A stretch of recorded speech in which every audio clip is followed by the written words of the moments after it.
Good day everyone. So for today's video, we are using Top Options Coffee Grinder. And also, we will demonstrate to you on how to properly use the grinder itself. So for this one, as you can see here, we have the grind knob. It comes from the coarse and the fine. And as you can see also here, we have the two screen. For this, for the top screen, we have the grind time and the grind size. So for the lower screen, we have the timer. It is for the continuous grinding, but it depends on your preferred time settings. And for the second button, we have the for the cup or for the portafilter. And also, it also uses for the slow brews.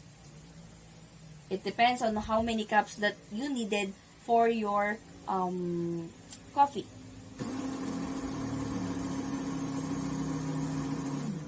And for the one that I am pressing, this is for the start button. So once all the thing is set up and all the thing is done, that's the time that we are going to press the start button. So this is the exciting part. Let's go here.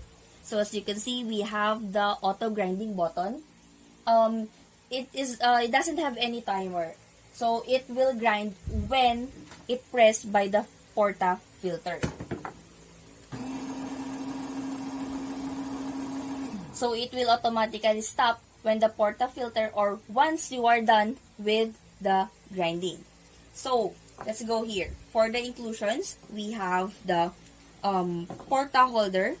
It comes with 55 mm and 58 mm. We also have one free scoop, one brush, and the stainless jug. So now guys, we are using the coffee grinder itself. Okay. So now guys, how to grind a coffee. So let's what are the best coffee grind that we needed? Let's just add one scoop.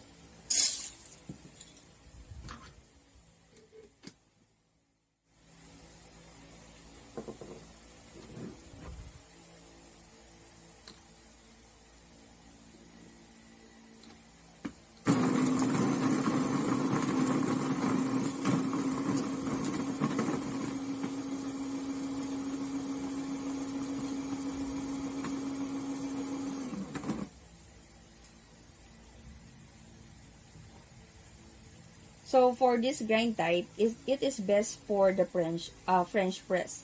Chunky pieces of coffee beans. This is a coarse grind.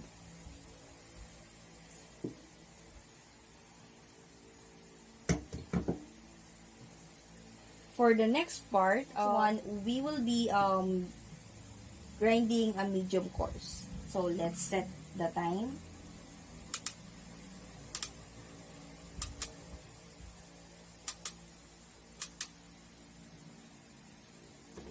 Then we will be using again the auto grind button.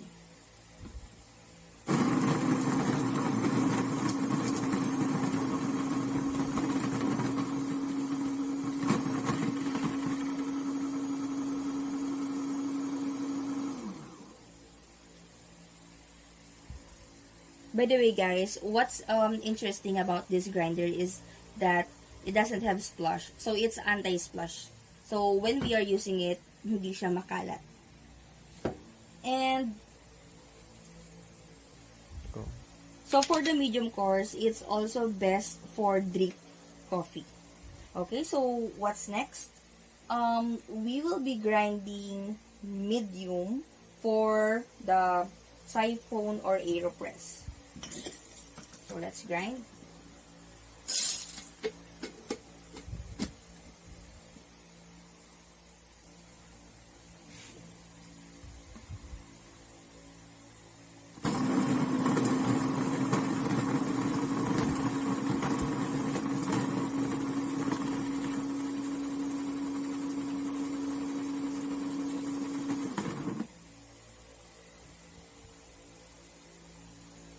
So it's a similar consistency with sand. So that's the medium.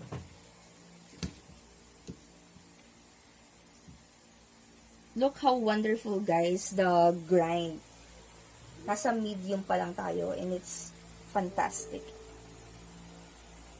So, the next one is a medium fine. So, similar with the consistency with table salt. So, it's for the pour over dripper. So, let's add coffee bean. And let's set.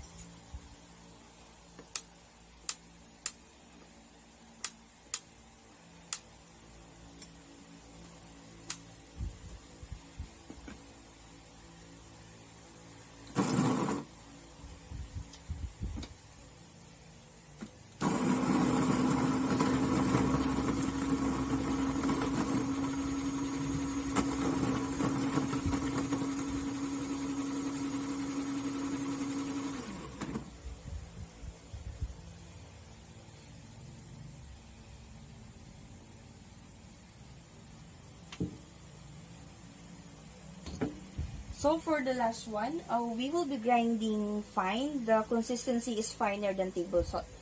So this is for espresso machine and mocha pot.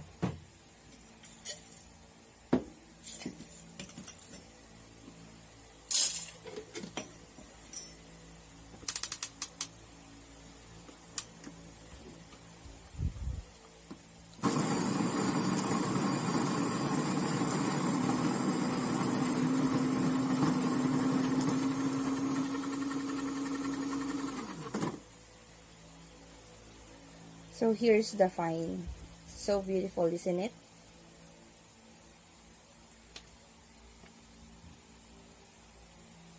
So there you go. That's the fine, the medium fine, the medium coarse, and coarse grind type. So, if you want to know more about the Top Options Coffee Grinder, don't hesitate to message us and to follow us on our social media platforms. So, thank you guys.